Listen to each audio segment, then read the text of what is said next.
Hi, welcome to week 2 of Seeking Rest. This week we are going to talk all about resting our soul. Last week, you'll be reminded that we talked all about resting in Him, that resting in the Holy Spirit who lives inside of us is ultimately the true rest that we all need. So it all comes back to Him. But we're going to move outside of the circle a bit and focus in on resting our soul. So again, resting in Him is key and central. We have created this visual to remind you of that throughout the study. It always comes back to the core, who is the Holy Spirit. But one layer outside of that is our soul. Our soul is made up of our thoughts, our feelings, our experiences and how they impact us and how we interpret them, as well as our own free will. I was reading in Genesis and I was reminded of this, that we have always had free will. Outside of God's will for us and listening and leaning in and finding rest in the Holy Spirit, we are given free will by God to make choices and decisions and have behaviors. And out of that can come patterns of thinking, patterns of behavior, and patterns of dependency, which can be unhealthy. So when we look in Genesis 3 in the fall, I want to read to you right from verse 1, just to remind us that this has always been the case, that we as humans, because of our flesh and our free will, can step out of God's will very easily and miss the opportunity to rest in Him because of our soul getting in the way. So here we see the scene in heaven where God has said, you may eat all of this fruit, all of this wonderful abundance that I have left here for you. Just don't eat from that tree in the middle. And the serpent comes along and unfortunately knew what he was doing in approaching Eve to confuse her and mislead her.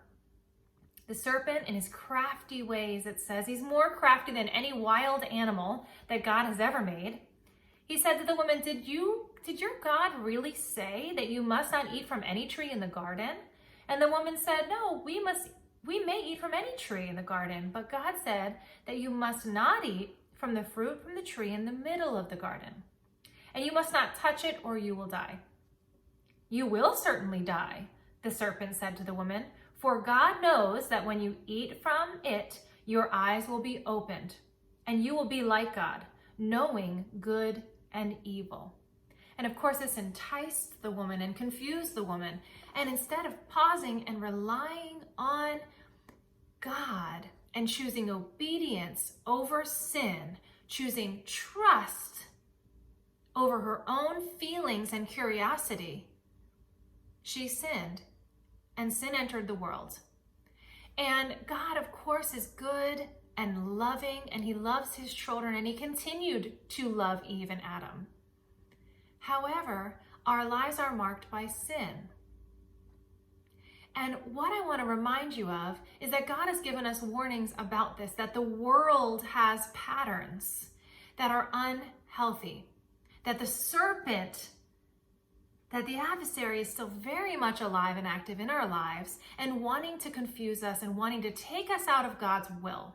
And he uses our emotions and our traumas and our experiences to try to confuse us and to try to take our trust away from resting in Him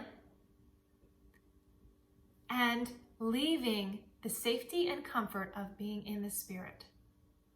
So this week, we're going to talk about what that looks like in our soul. And we're going to talk about our minds and our thoughts, which can be made up of our unconscious thoughts and our conscious thoughts. I'm so excited to hear how you take this week, how you interpret it, and how you hear it.